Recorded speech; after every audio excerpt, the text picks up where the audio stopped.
lo presentemos, que presentemos el libro acá justamente en el contexto de las celebraciones por el 31 de octubre de los 152 años de la fundación del Partido de Juárez en 1867.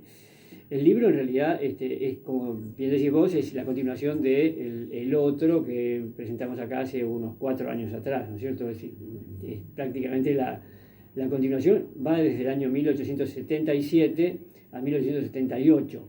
Son unos 10 años después de la fundación del partido. Y bueno, y cuenta los avatares un poco de las familias que se vinieron a vivir por entonces acá, que no había prácticamente nada más que una pulpería y bueno, y el ejido urbano dividido en parcelas para la gente que quisiera venir a habitarlo, ¿no? Uh-huh. Y bueno, ¿cómo fue un poco reunir ese material también? Bueno, sí, como te decía el otro día cuando hablábamos por teléfono, el libro está basado en, digamos, uno de los antepasados míos y parientes que vinieron de Europa, de España, particularmente de Guipúzcoa, en España, que vino acá muy chico y vivió unos años acá en Juárez y después pasó a Coronel Suárez. Y en un determinado momento se empezó a acordar un montón de cosas que habían pasado cuando él era chico. Vino de 5 años acá y empezó a relatar todas las anécdotas que se acordaba. Entonces, eso que en un momento se publicó acá en el diario Tribuna y demás, que está como una especie de opúsculo, es un pequeño librito, está lleno de anécdotas de aquellos tiempos. Y bueno, esa es un poco una de las bases de lo que a Juárez corresponde en el libro, ¿no es cierto? Él era sobrino de mi bisabuela, Francisca Tapia, casada con Nazuela Barrena. Y vino con su madre, Cristina, después de haber enviudado a su madre ya en España, y vinieron acá, digamos, Cristina a casarse con Mariano Urquiola, que fue el padrastro de Ignacio, y Francisca, mi bisabuela, a casarse con Marcos Acero Barrena. Y allí ha salido la que fue después mi abuela, casada con Pedro Díaz Pumará, mi abuelo, que todos es más conocido acá en Juárez. Entonces, esas dos primeras mujeres son un poco el eje del cuento por acá por Juárez. Y por otro lado, los padres de mi abuelo Pedro Díaz Pumará, que justamente estaban también desarrollando otro pueblo de la provincia de Buenos Aires, que es Belgrano, lo que hoy es el populosísimo barrio de Belgrano, en la región ahí de las Barrancas, la zona central de Belgrano, donde estaban, bueno, justamente con su casa de fin de semana en ese momento, María Larrientor y Domingo Díaz Pumará, los padres de Pedro Díaz Pumará.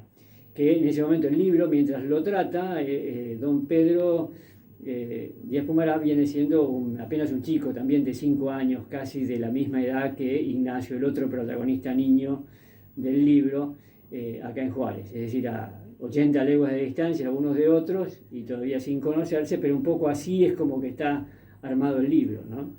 Bien. ¿Y qué expectativas hay más o menos, Patricio, con esto? Mira, el libro la otra vez, así como ahora también, tuvo mucha repercusión acá en la zona, en Juárez, y Tandil también, donde fue presentado, porque bueno, justamente abarca todos estos pueblos que en aquel momento estaban muy empezando, con muchos problemas, con tremendos problemas, como siempre Argentina, ¿no es cierto?, entre los problemas de la lucha contra los hechos vandálicos, los malones, y a su vez las reyertas políticas entre los dirigentes que no terminaban de pasar.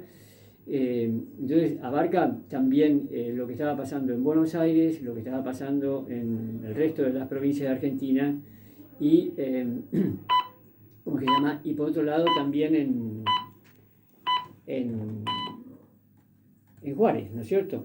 Es decir, todo tiene que ver con todo y entonces esa es un poco la idea, ir contando a lo largo del libro un poco la situación que estaba pasando en Argentina y cómo eso impactaba en la vida cotidiana de estas familias que estaban empezando a hacer lo que conocemos hoy como nuestro país, ¿no? Uh-huh.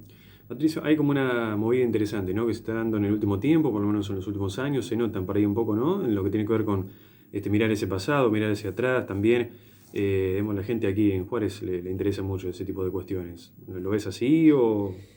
Sí, sí, justamente, ¿no? En una de las presentaciones que hice, no en esta, pero digamos, creo que en otra anterior, lo que decía es, solamente se puede amar bien lo que se conoce. En realidad, este es un poco el motor que a mí me llevó a hacer este estudio que finalmente termina, digamos, plasmándose en estos escritos.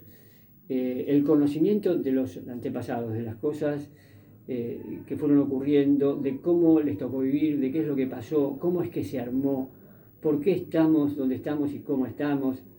El conocimiento es fundamental para poder querer lo que tenemos, en lo que vivimos, en el ambiente que vivimos. Esto es cultura, esto es sentido de pertenencia, esto es amor por la patria, esto es defensa de los valores de la patria. Es decir, muchas veces nos preguntamos hoy, ¿qué es patria? ¿No? Y en realidad, ¿cuál es el sentido? Bueno, patria es justamente el hogar de nuestros padres, es el lugar, es una forma de vida, es un ambiente, es algo que nos contiene, es algo que nos identifica, es valor identitario. Y esto es un poco lo que está pasando, ¿no? Lo que está pasando en la gente, y por eso hay demanda de este tipo de cosas, no solamente acá, también en otros lugares en Argentina, ¿no? En nuestro país, porque bueno,